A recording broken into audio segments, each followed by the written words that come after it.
Hey ArcheryTalk, this is Lucas, and for a little bit of fun, I thought we'd do a little head-to-head comparison here between the new Xpedition X33 and the Prime Nexus 2. Both of these bows are fairly similar size-wise. The Nexus is 32-inch axle-to-axle with a 6-inch brace height, and the Xpedition is 32.5-inch with a 6.5-inch brace height, so a little bit more of a generous brace on here. IBO rated speeds on this one is 341 feet per second, and on this one it is 348 feet per second. So fairly close. Speed-wise, you may have seen the kind of early reviews of each of these bows I did. They came out almost identical. They're both set up with 30.25 inches of draw length and 70 pounds of draw weight. So even Steven there. Speed-wise, with a 350 grain arrow, the Prime came in at 329 feet per second all 3 times I shot it.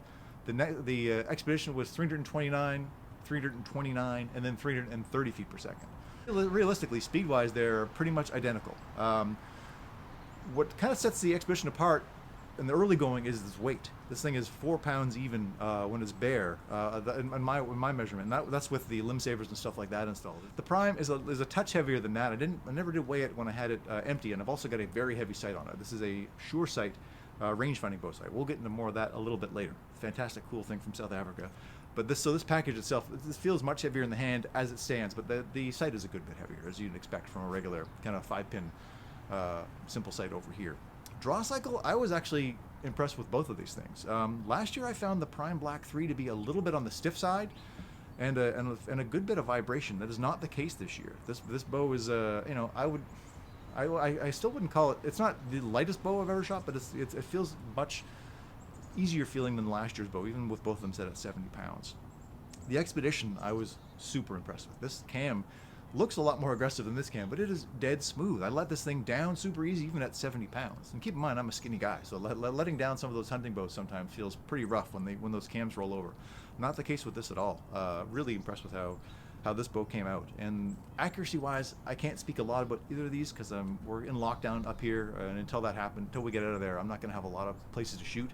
When the weather warms up, I can go to some outdoor spots, I think, but my indoor club has been shuttered, so I don't have a lot to say about that.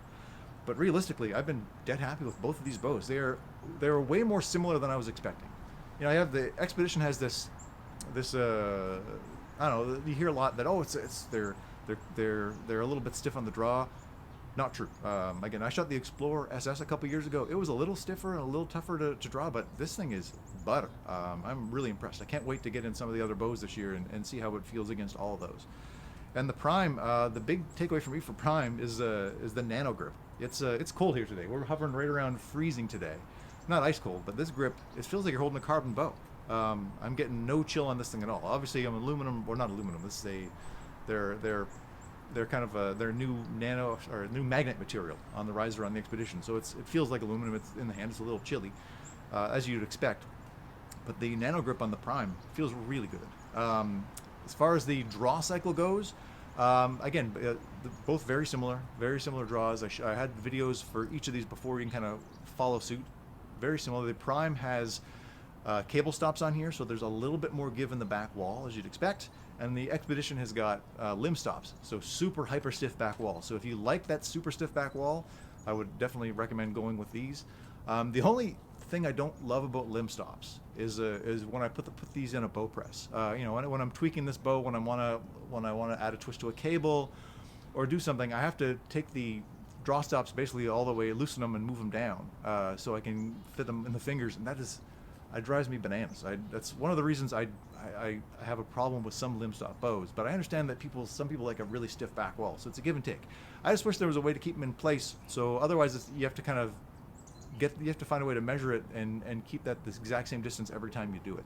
If you've got a micrometer, makes your job a little bit easier, but just something to consider. But again, I know those guys who really love those rock hard back walls are going to appreciate the limb stops on this. I think that's really about it for now, ArcheryTalk. If you've got any more video ideas, I've got some more bows coming in the near future, I hope. So we'll have some more head-to-head comparisons, and we'll have a shootout, and we'll have long-term reviews once I can shoot at some distance. So thank you so much for watching. Please do like, share, and subscribe. It helps the channel an awful lot, and we'll see you again soon.